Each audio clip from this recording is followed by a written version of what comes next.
The game in 3 words, I'd probably say, you will die.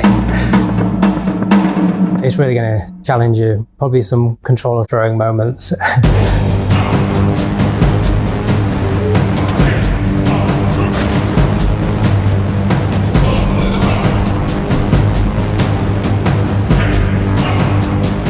I could sum up Gods Will Fall in 3 words: tension, challenge, and satisfaction. Your job is to go into the realm and defeat the god and then go on to the next realm and do the same. A ragtag band of warriors that set sail across the distant seas to try and find the gods that had been ruling over these Celtic warriors for so many years. They're complete underdogs with only 8 of them left alive, but they still have a job to do, and that is to destroy these gods.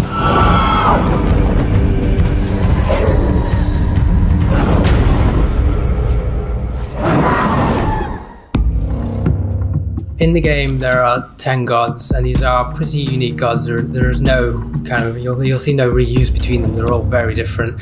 We have these flying gods with blades for wings, and we have these bone spider. They're all extremely different and varied. You set foot in a realm, you're in the god's home. None of them are going to share any attacks between them, and when they do have attacks, they do hit extremely hard.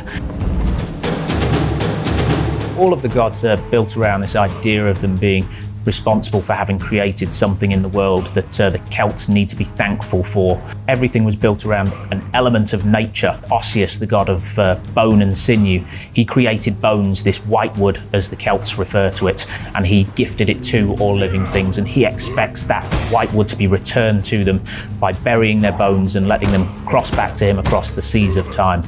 So therefore the whole world that we built for that god is now starts off on a beach across the seas of time on the Ostiol shores, where all of these bones are washing up and slowly returning to that god.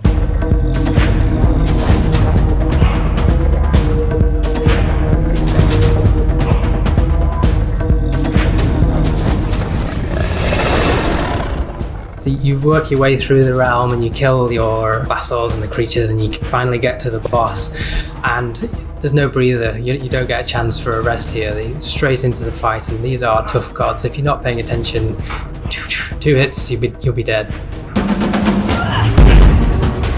They don't hang around. Some of them might not even let you get close to them to begin with. We've got one that certainly tries to hit you from afar before you even get close to a fight, and you see an awful lot of people not even making it up to within striking distance of these gods. Some are definitely harder than others, depending on your style of play and style of attack, and you have these different warrior types. So there might be particular god that you can beat easily when you're playing as the nimble, faster warrior type with the dual wield. But if you're down to your last guy and you've only got your chunky guy that's a bit slower, maybe a god that you find easy normally is really hard, and that's all part of the challenge of the game. So the combat system has been designed to be extremely easy to pick up. Just got a simple system of light attacks and heavy attacks, and then even your dash ability, which you can use to avoid enemy attacks, can also be used to parry their weapons and open them up and exploit them for a grab and a throw. We have this bloodlust or roar system in the game, which is how you as a player can kind of rebuild your health. So you're working your way through the dungeon. You might receive a couple of attacks and you're down to your last pip of health. If you then snot a few enemies quickly in a row and you kind of you do a couple of attacks, or you maybe block with a parry, you build up what we call bloodlust, and that's something that you can then convert into health.